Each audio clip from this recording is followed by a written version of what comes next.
New Hampshire, the fifth smallest state by land area in the United States. It's the ninth least populated state in America, but has the highest percentage of timberland in the country. It is home to many recreational attractions such as hiking, snowmobiling, skiing, motorsports, and more. The White Mountains range in New Hampshire spans the north-central portion of the state, with Mount Washington the tallest in the northeastern United States. The White Mountain National Forest links the Vermont and Maine portions of the Appalachian Trail. Much of the state, in particular the White Mountains, is covered by the conifers and northern hardwood trees.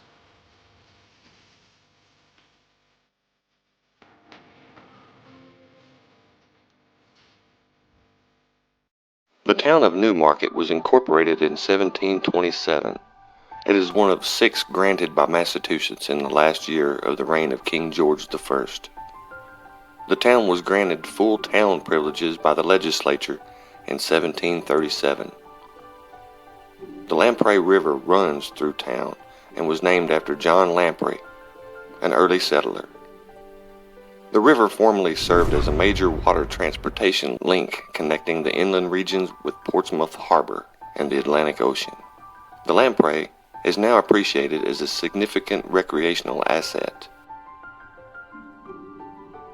Newmarket is located in Rockingham County, New Hampshire.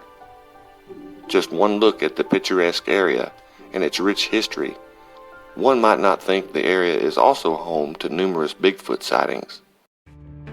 In 2013, a 14-year-old boy was riding his mountain bike in the woods in Rockingham County when he heard a loud howl.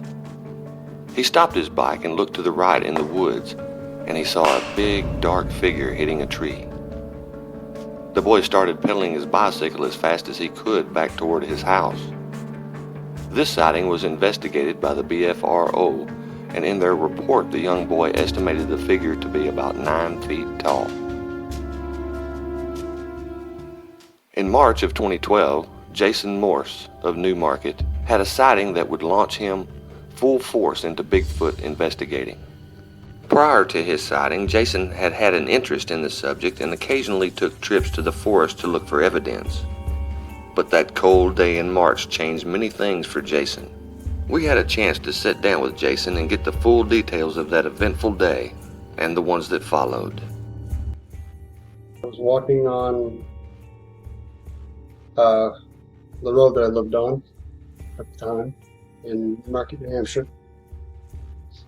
It was Aft Swamp Road. Walking along with my dog, and just a casual little stroll, nothing out of the ordinary. And all of a sudden the dog froze and started staring off into the woods. So naturally I tried to see what he was looking at. I lined myself up with where he was looking and tried to find out what he was seeing. And started shaking. The dog started shaking real bad and whimpering and so forth. That was a little odd to me, but the dog's not that brave, so when I lined up myself looking where he was looking, I saw a dark figure. I only saw from about here up at first, back and forth. While this was happening, I was not really sure why at the moment, but I pulled out my cell phone and I took a picture, zoomed in as much as I could. Probably the subject that I took the picture of was probably 250, 300 feet away anyway. So then, as I said, I turned around to start leaving, because figuring if it was a bear, I didn't want anything to happen to me, and especially not the dog. And as soon as I started to turn and look to walk away, I kept my eyes on the subject that I saw, and it stood up, took a little bit of a turn, spun his whole upper body around to look back at me, and started walking away, 2 legs. As it walked away, I'm standing there in disbelief that I was actually looking at what I was looking at, because I knew immediately what I was looking at. Its head bumped a little limb on a tree, so I took note of where that limb was. Took the dog back to the house, grabbed a sidearm, changed my shoes to a pair of rubber boots, because I knew the area down there was marshy. And it's on a whim and grabbed a tape measure, because I remembered that branch that he bumped his head on. I went back to the area. As I walked to where I saw it,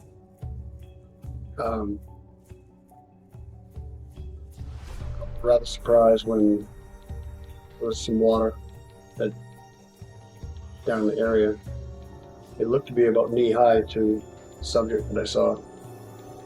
When I got down there, it was almost to my hips. It was probably halfway, 2/3 of the way up my thighs.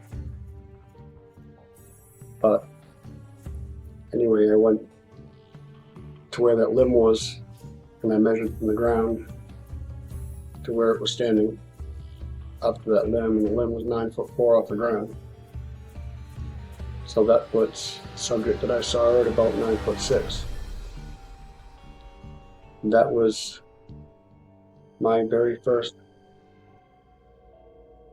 visual sighting of a Bigfoot. It was like a dark reddish brown. It was more brown than red, but the way the sun hit it, there was some red highlights in there. The picture taken by Jason that day was taken with his cell phone. These types of cameras are not designed for taking pictures of subjects at long distances. They are designed more for up-close objects. Here is the original image captured by Jason. We have attempted to enhance the image in an effort to reveal more details. Although not clear, we can see through these enhancements what appears to be a figure.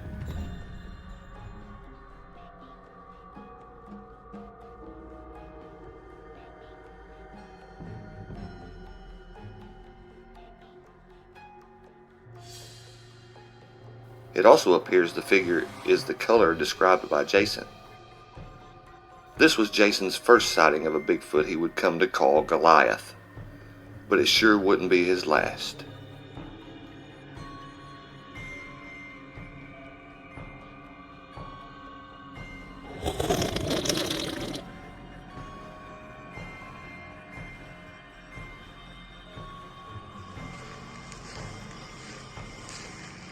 The dog was looking down the driveway, barking at something. There was no traffic. I'm gonna walk down to where I saw him cross yesterday. It sucks, it's getting dark and my phone camera doesn't work too good. And if there is a Bigfoot walking around here right now, I feel bad for him because the deer flies are just about eating me alive.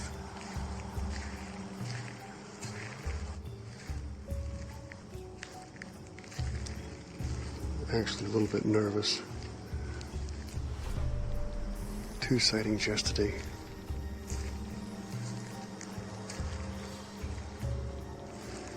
Like everybody knows, he's big. He seems to be in a pretty decent mood most of the time. But yesterday, this is where he came through. I don't know how well this can be seen. It's a structure of my neighbor's. Come right up through here. Step over this rock wall.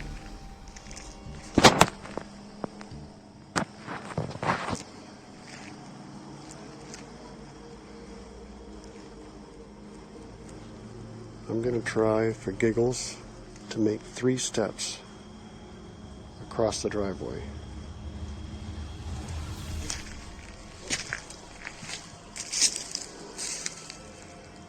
Yeah, but then he made it over that. That is, well,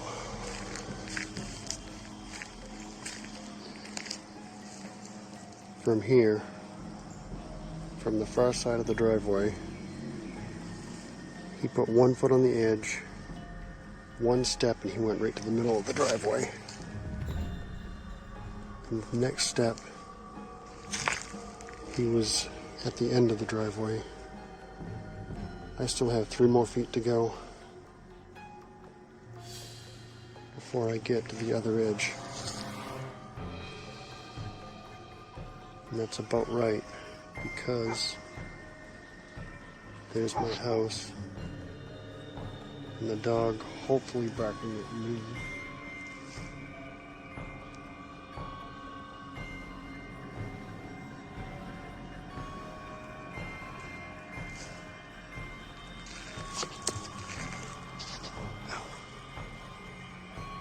That's my front door, my house. Okay, back to this.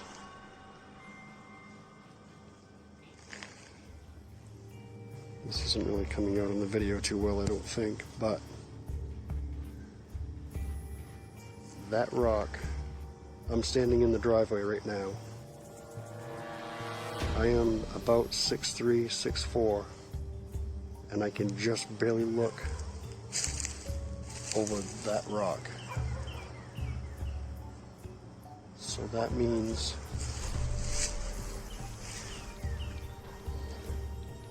and it's about right here that I would have lost sight of him. I'm right at the other edge of the driveway. So all I can think of, considering he made it across there, 1 step on the far edge, 1 step in the middle, and 1 step to where I'm standing.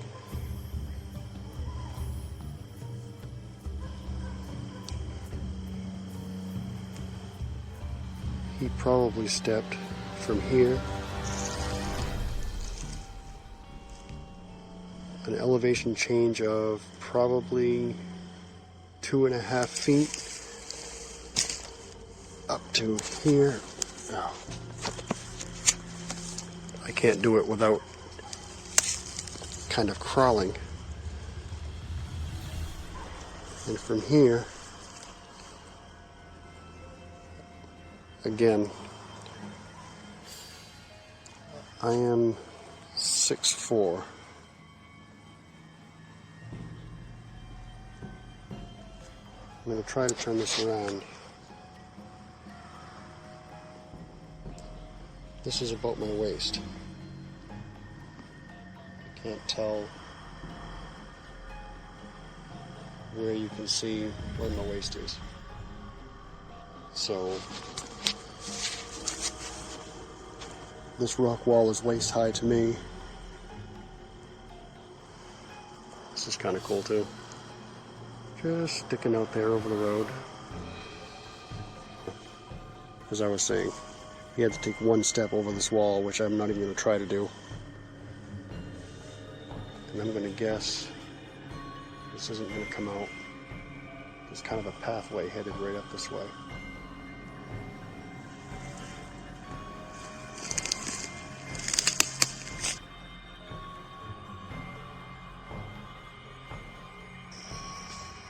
Again, this is just out in the yard.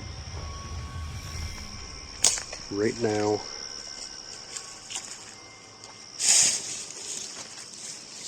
probably can't see it in this light, but I'm standing right where the print was, facing my house. So that gives you an idea of how close he was.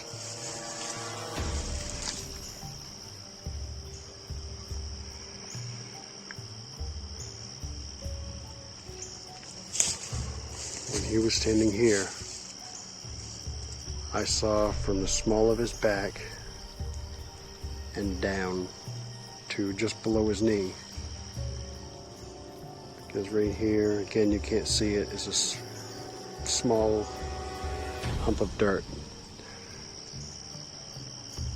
And then I'm going to put my arm up about as far as I can.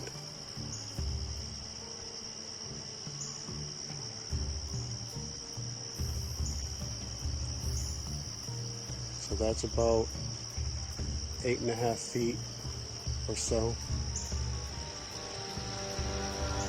And I'm guessing that he was probably a foot taller than that, because these branches right here was obstructing my view from about the middle of his back and up.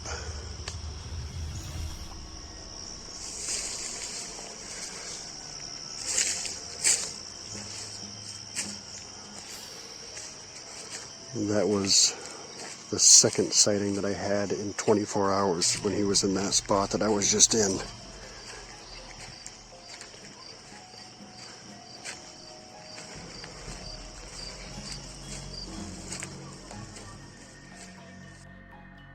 As Jason's curiosity grew, so did his research efforts.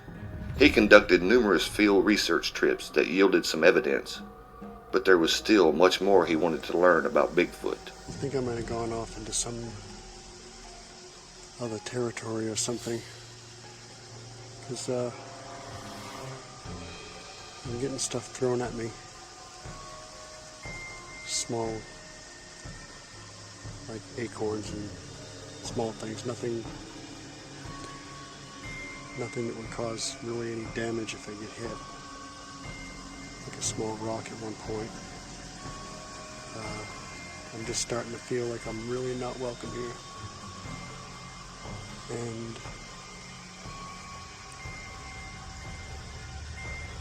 this place is a little bit, I guess funky feeling is the word. I definitely think that I'm not in Goliath's territory, unless he's just playing a game the way he thinks is fun. But anyway, I'm gonna sign off. I'm hearing movement all over the place, like from every direction. Real subtle. I can't tell if it's just wind, maybe squirrels or something. They're really subtle movements from about every direction. A little nerve-wracking.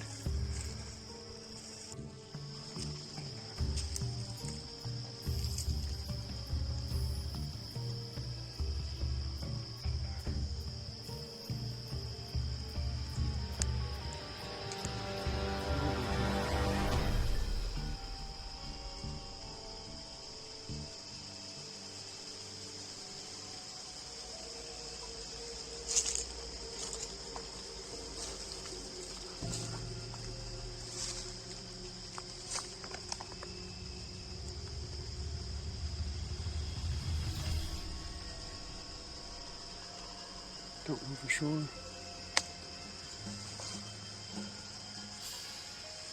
That was from him.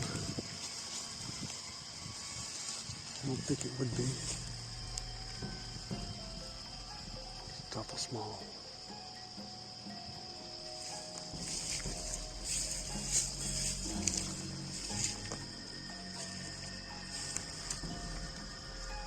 Plenty of deer.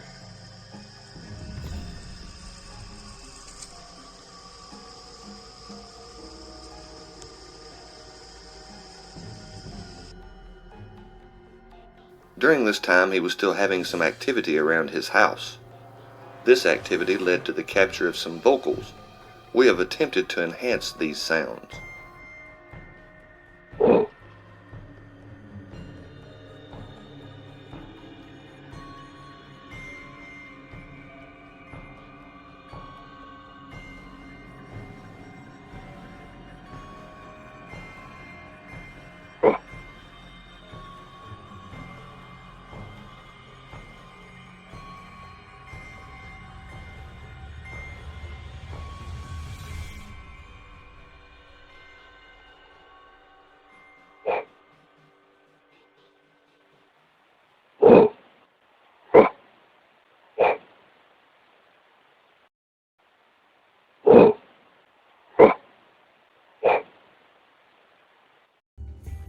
At the time, Jason lived very close to where he had his first sighting.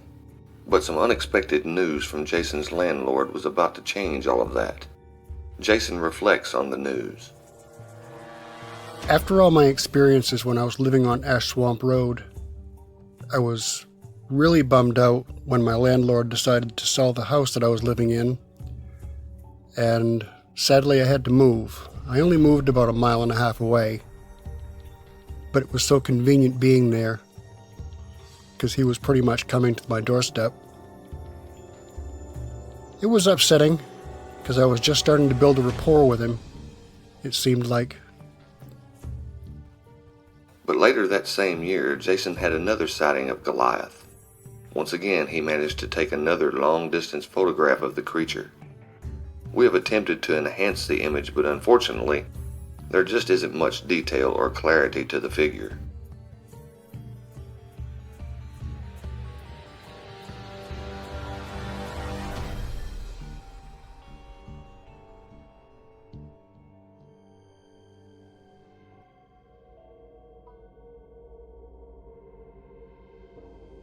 That same night, Jason conducted a night investigation in the area where he saw Goliath.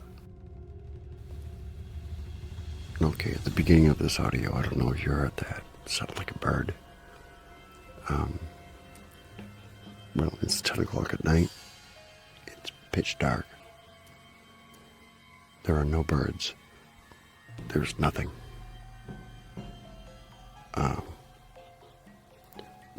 Once in a while, there's a car going by.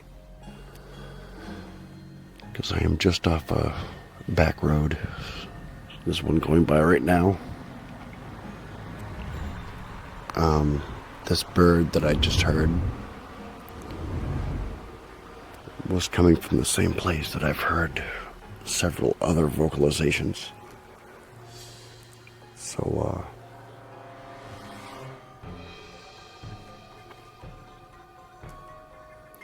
yeah, there's no way around it. I know that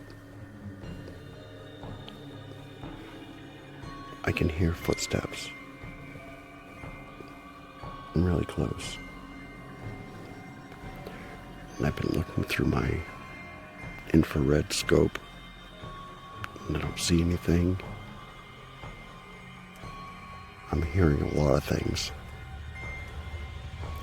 I just hope to hell some of this stuff comes out on audio.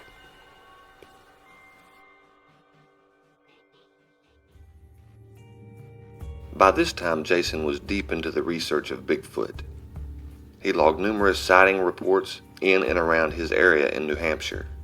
He also appeared on several popular podcasts and news programs, but he still routinely conducted field investigations. Can't really see him. Right here. Knuckle, maybe? Or finger. Pawtuckaway State Park is home to several sightings, and an area where Jason conducted his investigations. Can't tell if it was a deer or a coyote.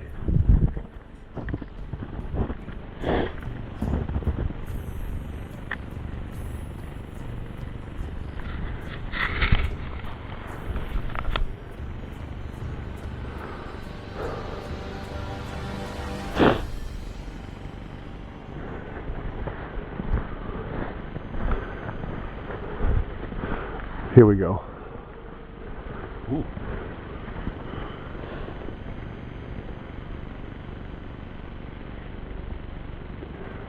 Although it's possible trees don't generally break off that far off the ground. Unless the guy break it, it's 10 feet tall.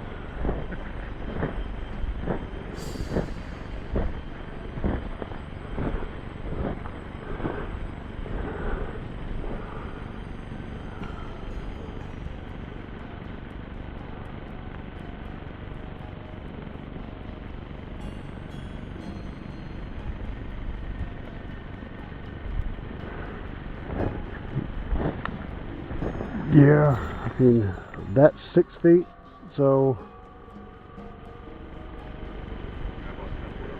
Yeah, that's about 10 foot.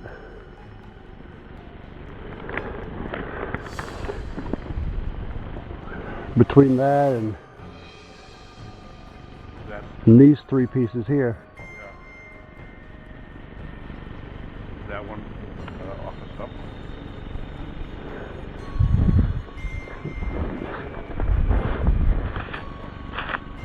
This one is.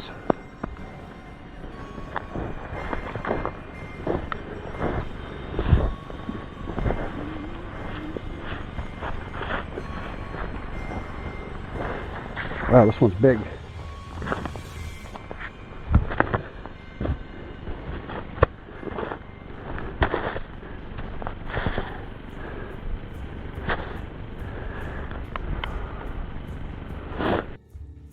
Jason even drove almost 16 hours to investigate the rugged mountains of southeastern Kentucky with Crypto Crew founder Thomas Marcum. The two spent the day in the forest and made several discoveries. Okay, this is Jason and Thomas with Crypto Crew, and we are in our Bigfoot area, and we have come across what we consider an unusual stick formation. It is in an X, but it's also weaved into a branch of this smaller pine tree. We feel like it is noteworthy because we do know it is a Bigfoot area. It's where the game cam Bigfoot come from. Go ahead and do that again, Jason, to show that these are not pushed over. They are actually placed there.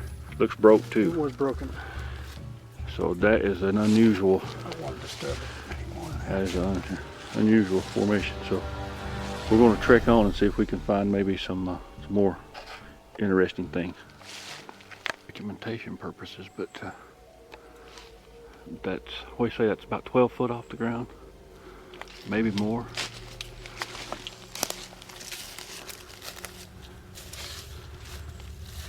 Oh yeah, that's easy.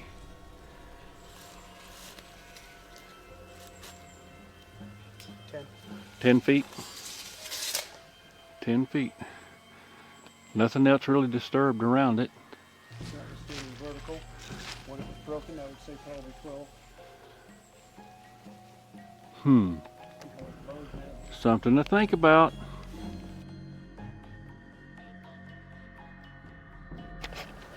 There's quite the rock sticking up there. Oh yeah. And you see it's so dense around it. You just can't see if there's openings there or what.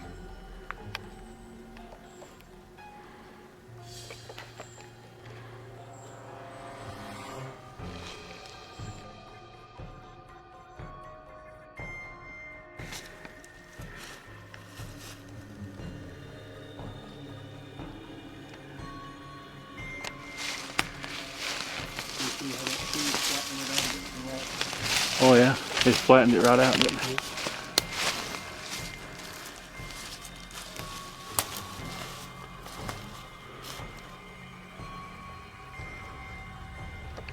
Here, right, that break right there is fairly, I mean, ain't that old. And look here, that other one is bent over, and they're wedged together somehow. Ain't that weird? And to give perspective, I'm 6'3". So that's all of 8 foot. yeah, that's big.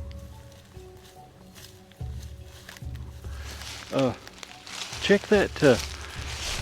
Go out to the end where that's over and see if you can tell how it's wedged in there.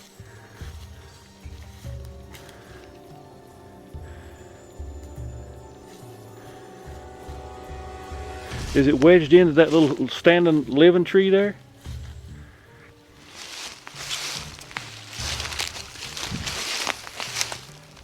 That's totally looks unnatural to me. I mean, if that was something that was occurring just naturally, it seemed like you'd find more of it.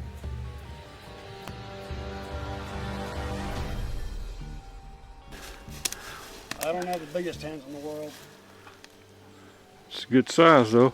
So Now this is not very far from where we just found the pine tree and the other. What you got, about 4 inches? 3.5 diameter. 3.5, so. And that's pretty solid. It's solid. And it's broke just like nothing. There's nothing anywhere down through that way that would say it got knocked over by another branch or tree falling. Nope, nothing laying around that could have hit it. I guess I might as well show this marker too, because I've showed them before. In areas of Bigfoot activity, we find these limbs, and they will be thoroughly jabbed down in the ground. And as you notice, this limb is big, and it didn't fall off this little skinny pine tree. So how did it stick in the ground? And we always find those in Bigfoot areas. So I think this deserves a little more exploring, don't you? Let's head on down this creek bank a little bit.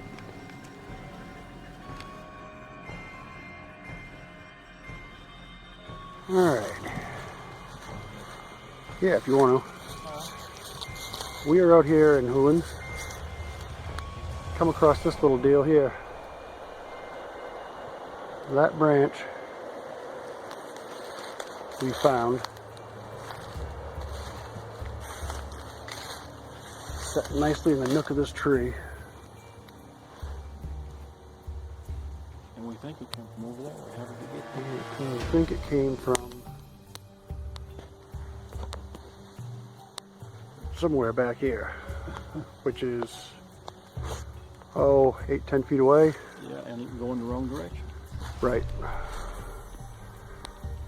But to have a tree branch this size fall onto a tree branch this size, fall onto a tree branch this size, I just cannot see how it would not break. And again, to have it perfectly balanced.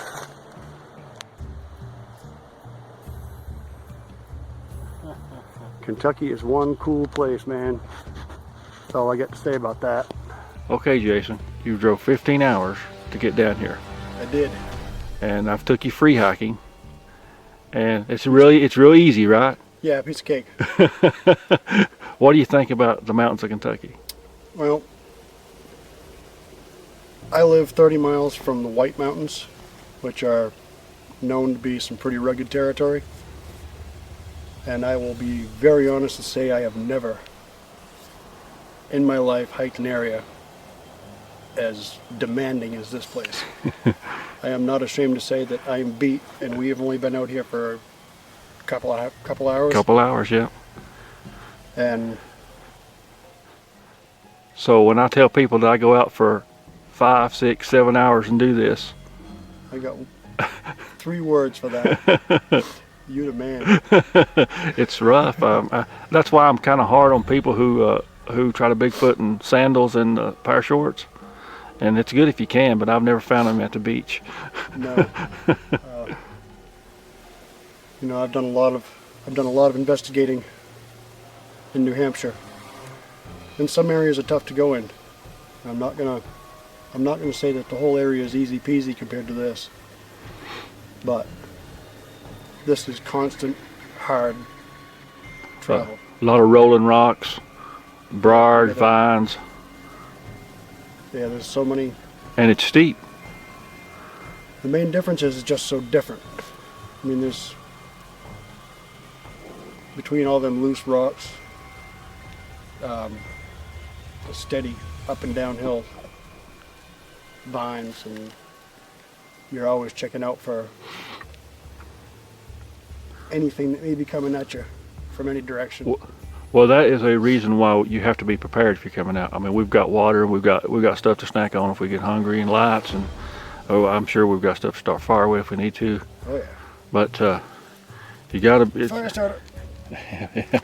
But you got to be prepared. You come out into, and you go hiking in general anywhere, you need to be prepared for the area. But in this area, it's physically demanding. You better take it in short spurts so you get used to it.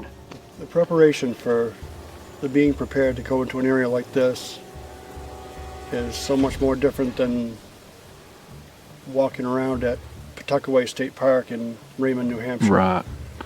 Beautiful place, though. It is a beautiful place, and this is an absolutely gorgeous place. Well, now that we got the easy part out of the way, I'm going to take you into the rough stuff. Let's do it.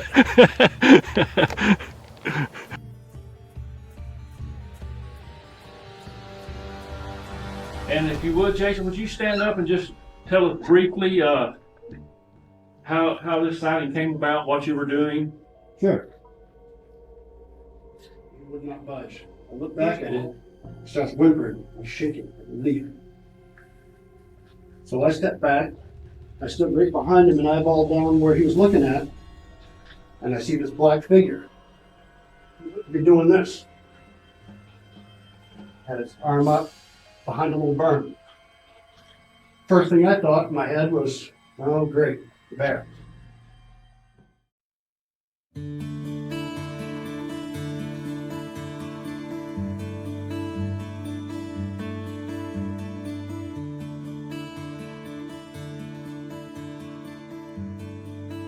After returning home, Jason's quest to discover more Bigfoot evidence continued.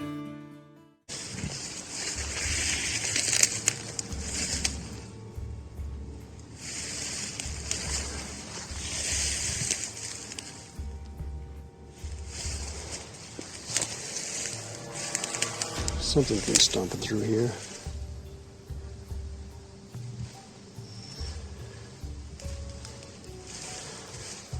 Whatever it was is tough because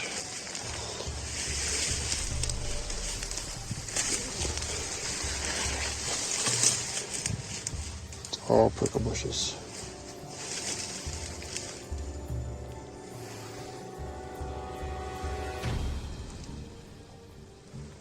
This whole area has been stomped down.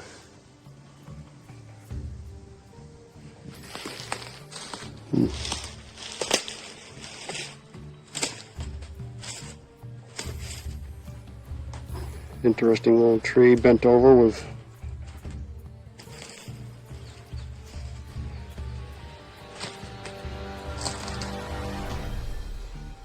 my experience, them small saplings bounce right back up when you bend them over.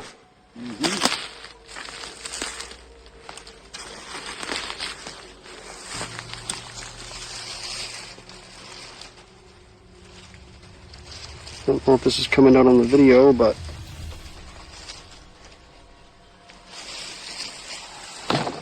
they don't come out, they don't bounce up too good when you stick the top end of it in the mud.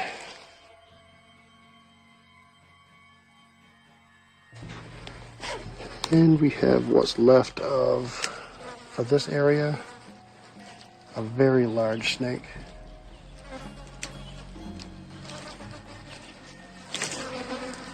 I don't know who he pissed off.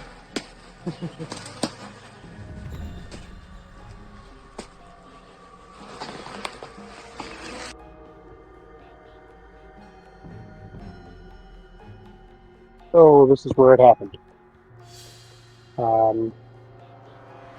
Quite a while ago, but let's see if I can get the camera turned around here.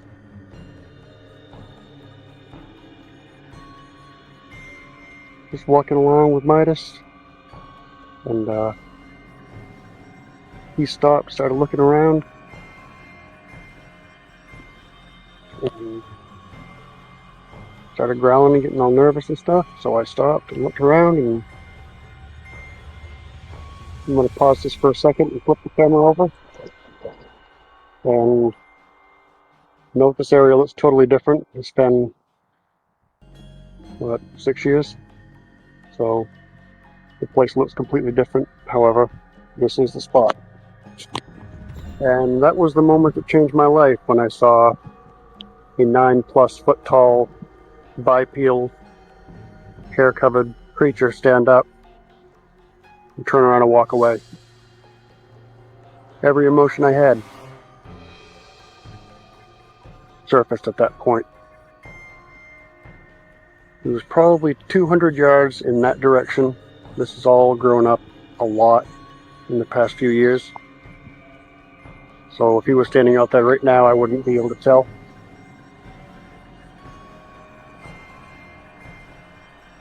But anyway,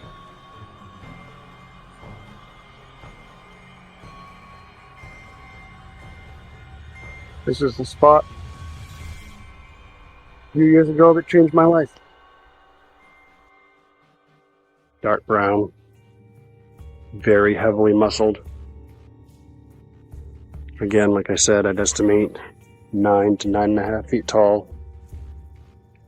I'm a poor judge of weight. It would have to be in the area of 700 to 900 pounds, maybe a little more.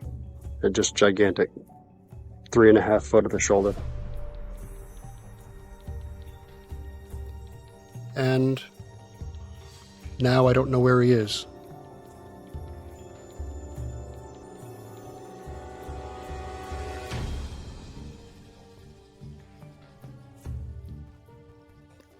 And I'm still looking.